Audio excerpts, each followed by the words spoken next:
ansiedade são a mesma coisa ou são diagnósticos completamente diferentes? Nenhum nem outro. Tem muitas semelhanças e eu vou explicar neste vídeo o que é cada um desses diagnósticos e como diferenciar um do outro. Vamos lá!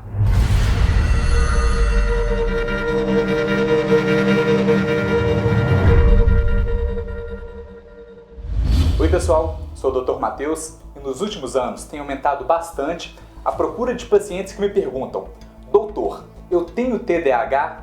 E isso acontece tanto de pacientes novos como de pacientes que eu já acompanho há algum tempo. Para pacientes adultos, na maioria das vezes a resposta é não. Mas para os pais que procuram consulta para seus filhos para saber se a criança tem TDAH, na maioria das vezes a resposta é sim. Tem alguns motivos para isso acontecer e vamos explicar neste vídeo. O primeiro é que déficit de atenção não é exclusivo do TDAH. Então, no TDAH, para falarmos que tem esse diagnóstico, a falta de atenção precisa ocorrer por mais de 6 meses.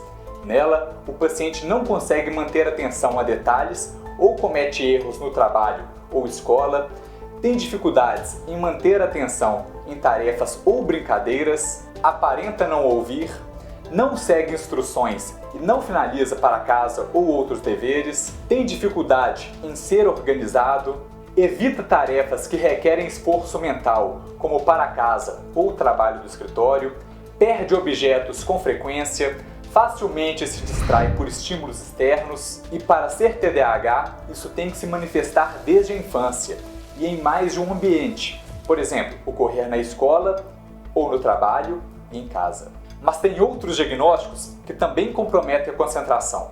E eu destaco os transtornos de ansiedade, como o transtorno de ansiedade generalizada, transtorno de pânico e fobias, e também depressão. Porém, quem está com depressão geralmente não pergunta se tem TDAH. Como diferenciar TDAH de ansiedade? Então, pessoal, já explicamos o TDAH. Agora vamos falar o que é um transtorno de ansiedade. Ansiedade é uma reação de preparação a um evento estressante.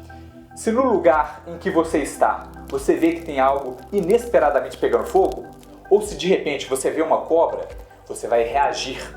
Talvez o coração vai disparar e vai precisar correr.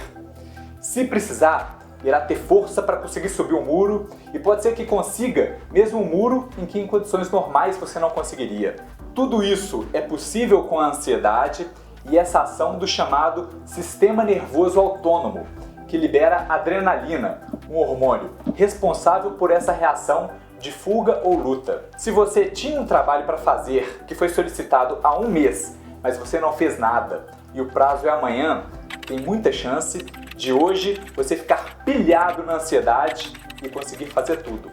Então, um pouco de ansiedade é benéfica, nos ajuda a ter mais energia, acelera nosso pensamento e pode até nos deixar mais produtivos. O problema é quando essa ansiedade é muito intensa. Aí passa a trazer problemas, passando a ser até paralisante. Ao invés de conseguir fazer um trabalho mais rapidamente, pode acontecer de, por muita ansiedade, você não conseguir fazer nada. A mente passa a ter 1000 pensamentos, 1000 coisas e não sai nada.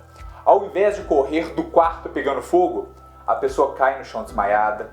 Por isso que existe um nível adequado de ansiedade. E o ideal é sempre ficar abaixo disso, pois quando a gente passa desse nível, aí sim temos uma ansiedade problemática. E aí que estão os transtornos de ansiedade, que, como eu disse, podem afetar a concentração das pessoas. Tá aprendendo com esse vídeo? Gostando do nosso conteúdo? Então já deixa um like que nos ajuda muito.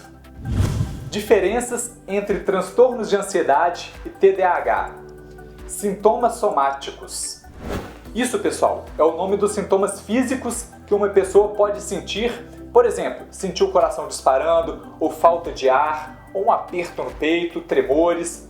Tudo isso pode ocorrer em pessoas ansiosas e, a rigor, não ocorre em quem tem apenas TDAH. Idade em que se inicia a desatenção. Por definição, pessoal, TDAH se inicia na infância. Transtornos de ansiedade, por outro lado, já não precisam iniciar na infância. Porém, a maioria das pessoas com problemas de ansiedade fala que sempre foram pessoas ansiosas. Mas uma maneira para ajudar a diferenciar é: na infância, a falta de atenção era problemática? Foi reprovado na escola em algum ano? Pegava recuperação com frequência? Se o adulto conseguia manter uma boa concentração para suas atividades ou para a leitura, mas recentemente ficou muito pior, isso é um forte indicativo que seja por ansiedade. Agora, tem pacientes adultos que me falam: doutor, eu nunca consegui ler livro nenhum na minha vida. Aí tem muita chance de ser TDAH. Mas é bom avaliar se na vida estudantil ele teve um estímulo educacional adequado também. É criança ou adulto? Pessoal, aqui é uma questão de epidemiologia, que é saber o que é mais comum para cada faixa etária. Se for criança, é mais provável de ser TDAH. Se for adulto, aí já é mais provável de ser por ansiedade. E aí, eu vou explicar algo que eu acredito sobre esses dois diagnósticos. Nós falamos que em criança é mais fácil ter o diagnóstico de TDAH. Porém, em crianças também é difícil falarmos em transtornos de ansiedade. Será que a criança que tinha TDAH na infância passa, quando adulto, a ser um adulto com o diagnóstico de, por exemplo, um transtorno de ansiedade generalizada? Olha só, nós sabemos que muitas vezes uma criança que tinha TDAH deixa de ter esse diagnóstico na adolescência, mas não necessariamente deixa de ter todos os sintomas. E se na adolescência, por exemplo, ou no início da vida adulta, haver uma melhora parcial da concentração, mas com o início dos sintomas somáticos, como a falta de ar e as palpitações, coração disparando. Isso por ansiedade. Aí seria um caso em que era TDAH, mas passaria a ser um transtorno de ansiedade. Ou talvez até os dois juntos. Então, pensando na apresentação desses dois diagnósticos e até no tratamento, que algumas vezes pode ser o mesmo para essas duas situações, é possível que algumas vezes TDAH e transtorno de ansiedade sejam uma mesma entidade, que sua apresentação se modifique ao longo da vida da pessoa. Se uma pessoa tem ansiedade e TDAH, qual se trata primeiro? Pessoal, essa é uma pergunta que eu vi sendo respondida por um influencer de TDAH. Para essa pergunta, ele respondeu assim: trata os dois, não adianta tratar um sem o outro. E aí, eu não concordo. O cara não é médico, então nem precisa saber, mas se por tratar TDAH estivermos falando em uso de estimulantes, aí eu digo, é melhor tratar primeiro a ansiedade. Isso porque é muito comum estimulantes como Ritalina, Venvance, piorar os sintomas ansiosos, como palpitação, dispneia ou até raiva e irritação.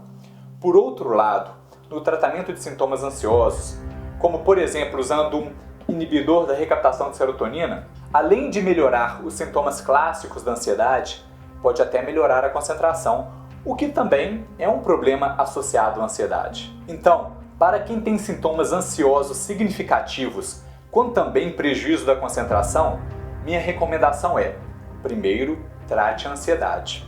E isso por vários motivos.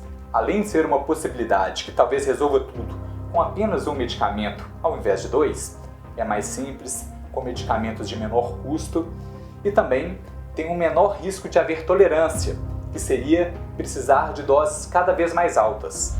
Gostou do vídeo? Temos outros vídeos sobre TDAH. Eu estou deixando aqui abaixo no comentário fixado.